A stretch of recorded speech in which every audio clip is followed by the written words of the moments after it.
Melbourne. We have watched and we have very closely monitored what is happening to Kelly Fraser and whose rights have been violated by the government of Sri Lanka, her right to return to UK. For what reason? She took part in Aragalaya, Melbourne. We have watched and we have very closely monitored what is happening to Kelly Fraser and whose rights have been violated by the government of Sri Lanka, her right to return to UK. For what reason? She took part in Aragalaya and he asked the people, the government, then government, Ranil Wickremesinghe's government, to respect the sovereignty of the people and their fundamental rights. And she witnessed at this Aragalaya site how the people were attacked by the government forces, particularly the security forces, the police and other underworld gangs. And she reported all these things in the social media and she was crying. She said, I can't believe this kind of a thing happened in a country, in a democracy. So as a result of that, you can see this document, you can have a look. And the government and the police department and the immigration raided a place of a board and seized her passport and her laptop and the mobile phone. And she was asked to return, and you can see she had visa till 8th of March 2023, and the immigration unilaterally, I must use the word unilaterally, without conducting any formal inquiry, because her right, her legitimate right to remain in Sri Lanka up to 8th of March 2023. In August 2022, they cancelled her visa and forced her to return to England, which they can't do, because it is a fundamental right which is protected by the government of Sri Lanka, the constitution, and also by the UDHR, Universal Declaration of Human Rights, Article 14. And then she challenged it in the Court of Law. It was challenged in the Court of Appeal, and Justice Sobhita Rajakaruna, he ruled that the court cannot intervene. He said that the immigration decision cannot be subject, it is not subject to judicial review. So what is the option that she has? You must understand the role the judiciary played in this country. They are required to respect and honor the sovereignty of the people, Article 4D, to sovereignty of the people and their fundamental rights. Unfortunately, the judiciary failed. And what more that she can do? That is the final authority. The judiciary of the Republic of Sri Lanka is under the firm grip of the legislature and the executive. And I have discussed this matter with you very many times. Both these organs have a firm grip of the judiciary. Therefore, the judiciary failed. So the judiciary failed, and this is the very word used by in the judgment. And it says the discretionary power exercised by the controller of immigration and immigration cannot be questioned. Again, what he says is that the authority vested in the immigration and immigration department cannot be questioned by the court of law.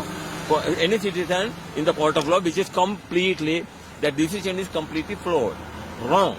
So therefore, then she wrote to Ranil Wickremesinghe was the head of the state, and on her behalf, because she came to me, because she went to a lot of lawyers, including President Counsel Jeff Alagaratnam and so many other lawyers, none of them was willing to do justice for her, and finally she reached me, I who made representation on her behalf, absolutely on pro bono basis. That means no fee, no charge.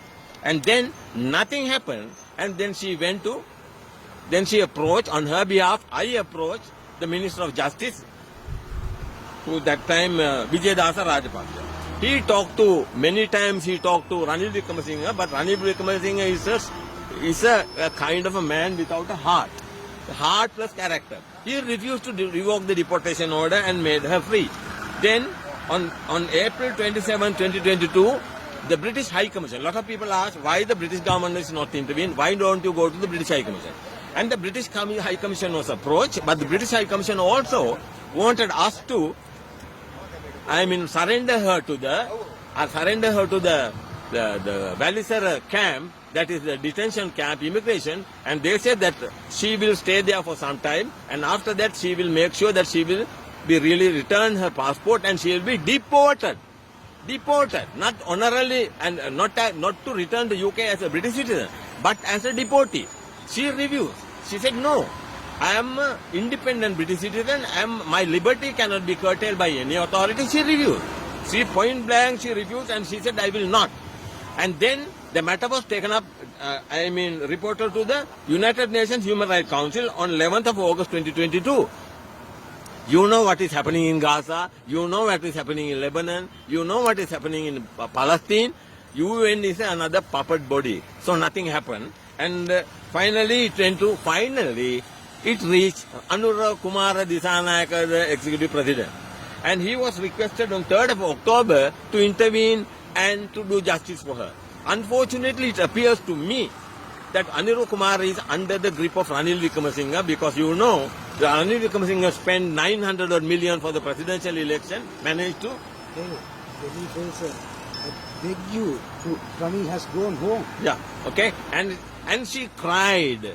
And on her behalf, Anura Kumara Disanayaka should have cancelled the deportation order and allow her to go home. Unfortunately, it was not done. She cried. And now she is a girl who has been raped in this country. And now she is a heart patient and she has got cancer as well. And I can't believe what's wrong with Anura Kumara Disanayaka. He is a people's president.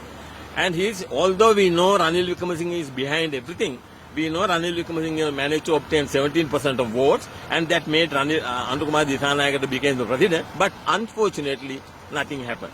That is why we are here today.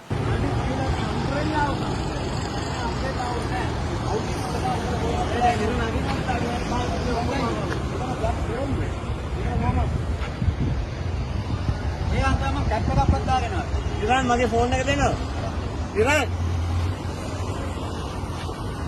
කතා කරන්න විදිහට ඇත්තද නැහැ. වාහනේනෝ අපි නෙකින්න. Bar block කරට. වාහනේනෝ අපි නෙකින්න. Bar block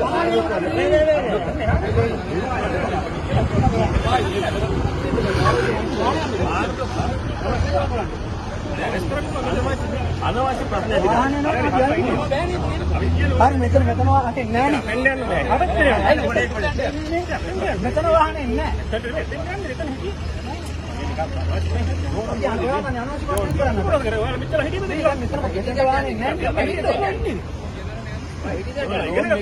Don't make it issue.